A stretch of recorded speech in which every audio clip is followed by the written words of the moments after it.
तो सबसे पहले यहाँ पे हमें दिया है अकाउंटिंग कंसेप्ट। उसमें सबसे पहले entity concept, money measurement concept, periodicity concept, accrual concept and 1 by 1 हमें दूसरे कंसेप्ट भी दिए हैं।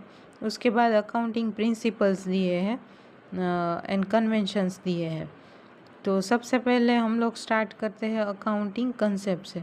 तो कंसेप्ट क्या है, तो कि अगर कोई भी बिजनेसमैन है, वो बिजनेसमैन अपना फाइनेंशियल स्टेटमेंट लेके 5 या 10 चार्टर्ड अकाउंटेंट के पास जाता है एंड अगर वो हर एक चार्टर्ड अकाउंटेंट से अलग अलग प्रॉफिट एंड लॉस स्टेटमेंट, अलग अलग बैलेंस शीट रिसीव करता है, तो it will create the confusion कि हम लोग किसकी माने और किसकी ना माने। मतलब कौन सा फाइनेंशियल स्टेटमेंट सही है, कौन सा गलत है, वो हमें पता कैसे चलेगा। तो ये पता करना बहुत ही मुश्किल है। तो ऐसे कन्फ्यूज़न ना हो कि हर एक पर्सन अपने हिसाब से अकाउंटिंग फाइनेंशियल स्टेटमेंट प्रिपेयर ना करे, इसके लिए हमें accounting concept, principles and convention यहाँ पे दिए गए हैं।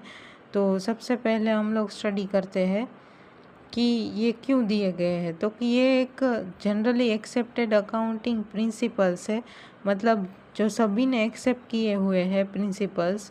क्यों एक्सेप्ट किए हैं, तो कि कन्फ्यूज़न को अवॉइड करने के लिए एंड यूनिफॉर्मिटी अचीव करने के लिए, मतलब यूनिफॉर्म वे में बुक्स ऑफ अकाउंट मेंटेन हो, इसीलिए जनरली एक्सेप्टेड अकाउंटिंग प्रिंसिपल्स को एक्सेप्ट किया गया है, जिसको हम गेप्स के नाम से भी जानते हैं, जिसको बोलते हैं GAAP। गेप मतलब जनरली एक्सेप्टेड अकाउंटिंग प्रिंसिपल्स, जिसके अंदर फाइनेंशियल स्टेटमेंट कैसे प्रिपेयर करना है, कौन कौन सी चीज़ें उसमें कंसीडर करनी है, कौन से कंसेप्ट उसमें कंसीडर करने हैं, वो सारी चीज़ें हमें मेंशन की गई है, जिसके थ्रू हम फाइनेंशियल स्टेटमेंट प्रिपेयर कर सकते हैं यूनिफॉर्म वे में। ये वर्ड बहुत ही ज़रूरी है, यूनिफॉर्म वे, मतलब एक ही तरीके से बुक्स ऑफ अकाउंट मेंटेन करने के लिए गेप इंट्रोड्यूस किया गया है।